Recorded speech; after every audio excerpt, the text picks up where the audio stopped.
Darkest period of my life, gay conversion therapy in Italy 3 hours ago. Davide Ghiglione, BBC News. Share. Rosario Lonegro headshotRosario Lonegro says his time in the seminary was the darkest period of his life. Rosario Lonegro was only 20 years old when he entered a Catholic seminary in Sicily as an aspiring priest preparing to be ordained. But while he was there he fell in love with another man and his superiors demanded that he undergo conversion therapy intended to erase his sexual preferences if he wanted to continue on the path to the priesthood. It was the darkest period of my life, he told the BBC, recalling his seminary experience in 2017. Haunted by guilt and fears of committing a sin in the eyes of the Catholic Church, Rosario said he felt trapped with no choice but to suppress my true self. The psychological pressure to be someone I was not was insurmountable. I could not change no matter how hard I tried. For more than a year, he was compelled to take part in spiritual gatherings outside the seminary, some over several days, where he was subjected to a series of distressing activities intended to strip him of his sexual proclivities. These included being locked in a dark closet, being coerced to strip naked in front of fellow participants, and even being required to enact his own funeral. During these rituals, he was tasked with committing to paper his perceived flaws, such as homosexuality, abomination, falsehood, and even more explicit terms, which he was then obliged to bury beneath a symbolic gravestone. I thought I needed to be cured. The World Health Organization (WHO) removed homosexuality from its list of mental disorders in 1990. Subsequent scientific research has largely concluded that attempts to change sexual orientation are not only ineffective but also harmful. In France, Germany and predominantly Catholic Spain, conversion therapies have been officially banned, and efforts are underway both in England and Wales to outlaw such practices.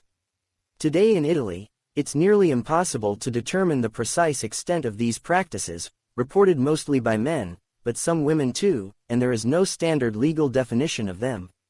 In recent months, however, the BBC has conducted interviews with several young gay men across the country who have shared their experiences of being subjected to pseudoscientific group meetings or individual therapy sessions aimed at turning them into heterosexuals.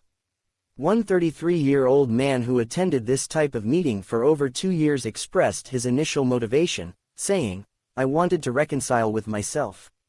I didn't want to be homosexual. I thought I needed to be cured. I saw that as my sole path to acceptance," said another. He was not trying to become a priest, but was simply seeking acceptance in his daily life.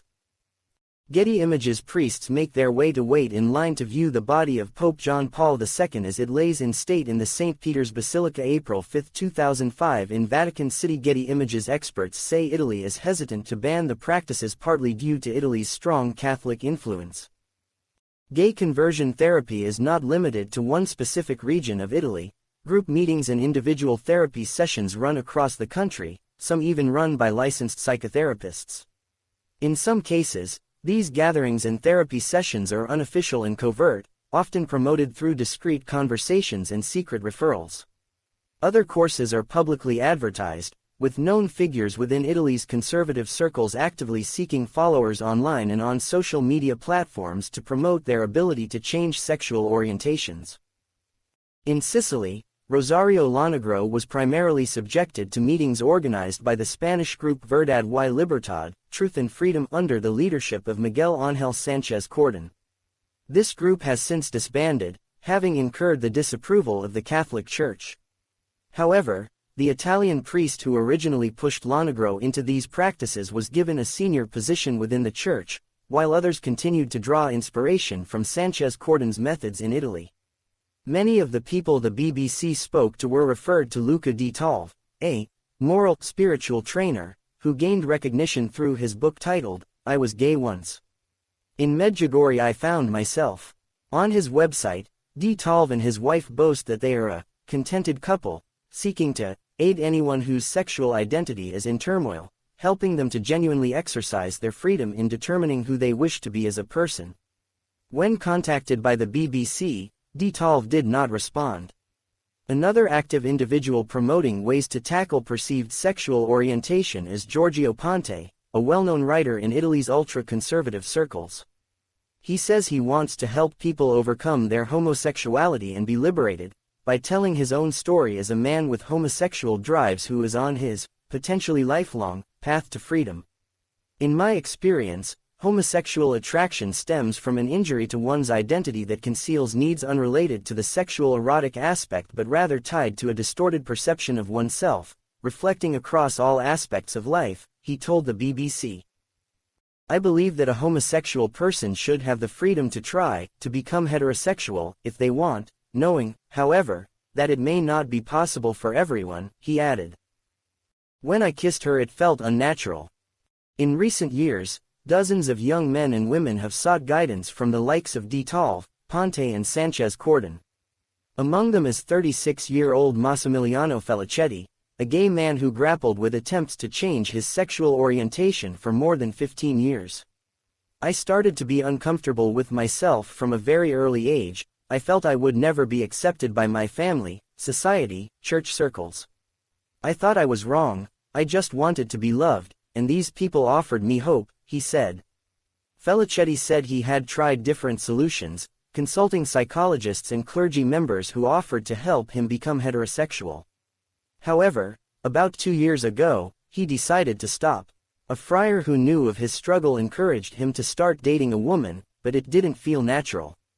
When I kissed her for the first time, it felt unnatural. It was time to stop pretending, Felicetti said. Only a few months ago he came out as gay to his family. It took years, but for the first time I am happy to be who I am. Despite attempts from previous governments to promote a bill to oppose conversion therapies, no progress has been made in Italy. Italy's right-wing government led by Giorgia Meloni has so far adopted a hostile stance toward LGBT rights, with the Prime Minister herself vowing to tackle the so-called LGBT lobby and gender ideology. Such lack of progress comes as no surprise to Michele Di Bari, a researcher in comparative public law at the University of Padova, who says that Italy is structurally much slower to implement change compared with other countries in Western Europe.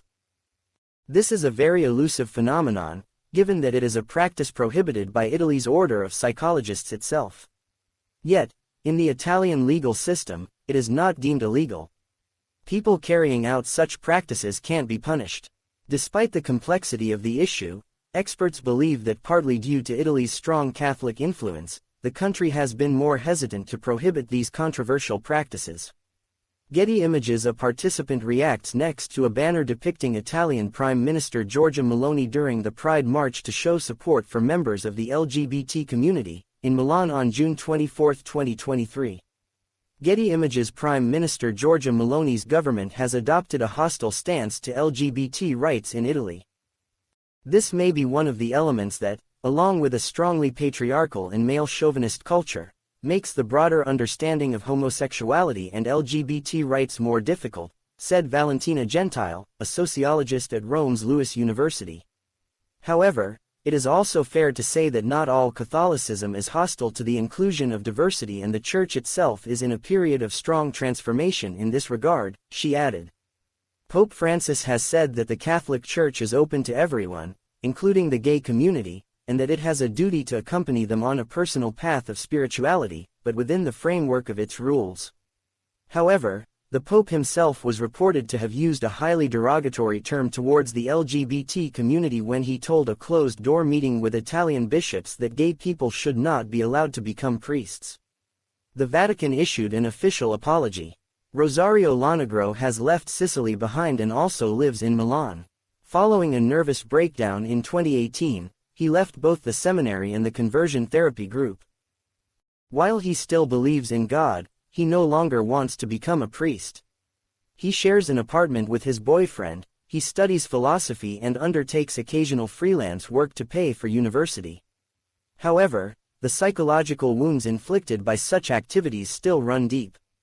During those meetings, one mantra haunted me and was repeated over and over: God didn't make me that way. God didn't make me homosexual. It's only a lie I tell myself. I thought I was evil, he said. I will never forget that.